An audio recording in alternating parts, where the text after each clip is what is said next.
तो last part में future जेनो, ज़ालामा और यामोशी ये तीनों पास्ट में आ जाते हैं और पास्ट जेनो से बताते हैं कि जिस कैकारोट को तुमने रेल्म में बंद किया था वो रेल्म से छूट चुका है। और जब पास्ट वाला जेनो जाता है उस रेल्म में देखने तो सच में कैकारोट वहाँ पे नहीं होता है। अब उसके आगे, लेकिन उससे पहले मेरे चैनल पे काफ़ी नए व्यूअर्स आते रहते हैं, इसीलिए मैं पहले ये बात बताना चाहता हूँ कि अगर तुम लोगों को मेरे पार्ट्स ढूंढने में मुश्किल हो रही है तो तुम मेरे प्लेलिस्ट में जा सकते हो, जहाँ पे मैंने सभी सीरीज़ की प्लेलिस्ट बना रखी है। तो तुम्हें पार्ट ढूंढने की कोई भी ज़रूरत नहीं है, तुम सीधे प्लेलिस्ट में जा करके उसको सुन सकते हो या फिर देख सकते हो। तो अब शुरुआत करते हैं अपने स्टोरी के साथ। तो फ्यूचर जेनो, पास्ट जेनो, यामोशी और ज़ालामा के बीच में ये बात हो रही होती है कि आखिर ग्रैंड प्रीस्ट ने अगर ये करा है तो ऐसा क्यों करा है और उसको बताया किसने कैकारोट के बारे में। तभी पास्ट जेनो को याद आता है कि ग्रैंड प्रीस्ट वीरस और वीस के पास गया था और मुझे शक हो रहा है कि उसने जो भी मुझसे बताया है वो झूठ बताया है। तो क्यों ना हम वीरस और वीस के पास जा करके ये पूछ लें कि आखिर ग्रैंड प्रीस्ट किस लिए आया था। जिसके बाद वो सभी चले जाते हैं यूनिवर्स 7 में बीरस के प्लेनेट पे। बीरस और वीस ये चीज देख करके हैरान होते हैं कि आखिर दो जेनो कैसे हैं। बीरस वीस से कहता है कि वीस, क्या मैं सो रहा हूँ या फिर यहाँ पे सच में दो लॉर्ड जेनो हैं।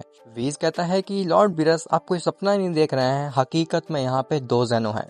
वीस जेनो से पूछता है कि लॉर्ड जेनो, कि आखिर आप दो दो कैसे हैं। पास्ट जेनो कहता है कि वो सब बाद में बात करेंगे, पहले तो मुझे ये बताओ कि आखिर यहाँ पे ग्रैंड प्रीस्ट किस काम के लिए आया था। तो वीस बताता है कि लॉर्ड ग्रैंड प्रीस्ट कह रहे थे कि उन्हें वजीटा नाम के एक सेयन से मिलना है। और जब हमने पूछा था कि आखिर आपको क्यों मिलना है उस सेयन से, तो लॉर्ड ग्रैंड प्रीस्ट ने बताया था कि आपने उस वजीटा को अपने पास बुलाया है। पास्ट जेनो कहता है, अच्छा तो फिर ये बात थी। फ्यूचर जेनो कहता है कि मैंने तुमसे पहले ही कहा था ये सब ग्रैंड प्रीस्ट ही कर रहा है, लेकिन आखिर उसको पता कैसे चला कैकारोट के बारे में, वजीटा के बारे में, यह भी एक बहुत बड़ा सवाल है। पास्ट जेनो कहता है कि ये चीज मेरे अलावा पूरे मल्टीवर्स में कोई भी नहीं जानता है, लेकिन मेरे को अच्छी तरीके से याद है कि मैंने ग्रैंड प्रीस्ट को कैकारोट और वजीटा के बारे में कुछ भी नहीं बताया, लेकिन उसको कैसे पता चला इनके बारे में मुझे भी नहीं समझ में आ रहा। फ्यूचर जेनो कहता है कि अब मुझे सब समझ में आ रहा है कि आखिर क्या हो रहा है यहाँ पे। पास्ट जेनो पूछता है आखिर तुम किस बारे में बात कर रहे हो। तो फ्यूचर जेनो बताता है कि ये सब डार्क जेनो करा रहा है और हम लोग एक लूप में फंसे हुए हैं, इस लूप से निकल पाना बहुत ही ज्यादा मुश्किल है। पास्ट जेनो कहता है आखिर कैसा लूप। तो फ्यूचर जेनो कहता है, क्या तुम्हें याद है कि लास्ट टाइम डार्क जेनो ने ही ग्रैंड प्रीस्ट को मैनिपुलेट किया था, जिसके कारण से हमें उसको मारना पड़ा था, और अभी भी ठीक वैसा ही हो रहा है और ये एक लूप बन चुका है। हम जो भी डिसीजन लेंगे, जो भी करेंगे, वो एक रीजन बन जाएगा डार्क जेनो को ग्रैंड प्रीस्ट को मैनिपुलेट करने के लिए।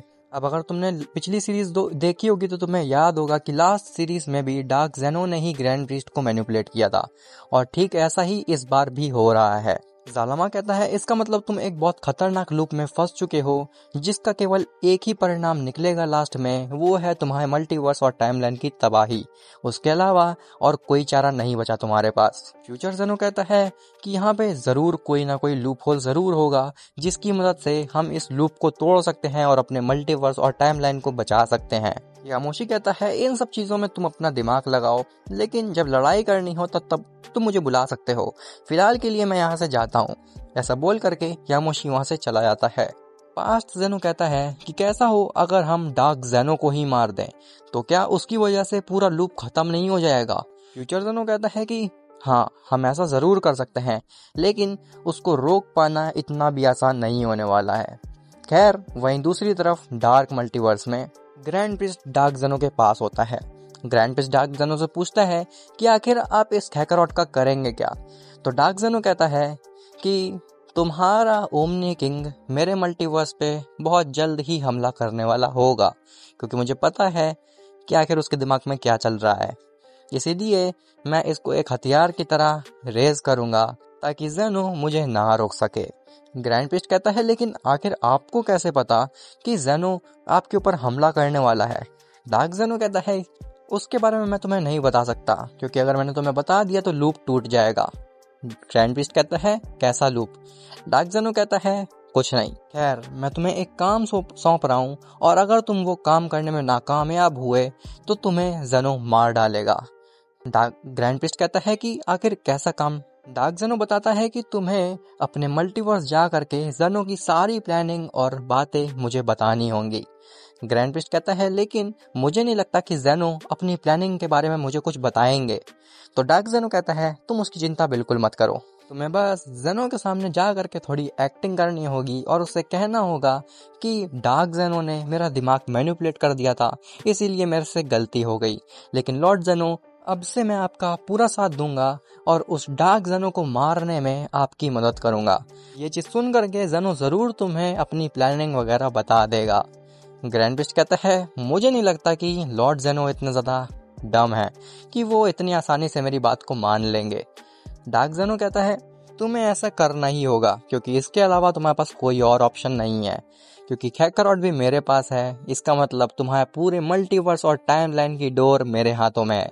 अगर तुम ऐसा नहीं करोगे तो मैं तुम्हारे मल्टीवर्स और टाइमलाइन के साथ तुम्हें भी खत्म कर दूंगा। ग्रैंड प्रिस्ट कहता है मुझे पहले ही पता था, तुम्हें बस मेरे से मदद चाहिए थी, उसके बाद तुम मुझे एक कचड़े की तरफ फेंक दोगे। डार्क ज़ेनो कहता है तुम्हें जब ये बात पता थी तो तुमने मेरी मदद की ही क्यों? अब जाओ और जा करके सारी प्लानिंग बताओ मुझे, या फिर मैं तुम्हारे पूरे मल्टीवर्स को तुम्हारे साथ ही खत्म कर दूंगा। ग्रैंड प्रीस्ट बहुत ही ज्यादा नाराज होता है और वो वहां से चला जाता है। वो पहुंचता है सीधे ज़ेनो के पास और वो देखता है कि वहां पे दो ज़ेनो हैं। ग्रैंड प्रीस्ट पूछता है कि आखिर आप यहाँ पे दो ज़ेनो कैसे हैं? तो पास्ट ज़ेनो कहता है कि ये ज़ेनो फ्यूचर से आया है और हमें सब कुछ पता है कि तुमने क्या किया है। तुमने उस रेल्म से कैकरॉट को निकाल लिया है और तुम्हें बिल्कुल भी अंदाजा नहीं है कि वो कितना बड़ा थ्रेट है हमारी टाइमलाइन के लिए। ग्रैंड प्रिस्ट कहता है कि लॉर्ड ज़ेनो मेरे से बहुत बड़ी गड़बड़ हो गई है, मैंने उस कैकरॉट को उस डार्क ज़ेनो के हाथों में सौंप दिया है और अब वो चाहता है कि मैं आपकी सारी प्लानिंग उसको बताऊं ताकि वो मुझे छोड़ करके आपकी पूरी टाइमलाइन को ख़त्म कर दे। पास्ट ज़ेनो कहता है कि मैंने तुमसे इतनी बेवकूफ़ी वाला काम कभी भी एक्सपेक्ट नहीं किया था, तुम इस मल्टीवर्स के सबसे नॉलेजेबल बीइंग हो और तुमने इतनी बकवास हरकत की है। खैर, अब क्या ज़ेनो, ज़ालामा और यामोशी मिल करके बचा पाएंगे अपने मल्टीवर्स को, और आखिर कैकरॉट के साथ क्या होने वाला है, ये सब तुम्हें पता चलेगा नेक्स्ट पार्ट में। और हाँ, अगर तुम यहाँ तक आ चुके हो इसका मतलब है कि तुम्हें मेरी सीरीज़ काफ़ी अच्छी लगती है, तो वीडियो को लाइक ज़रूर कर देना।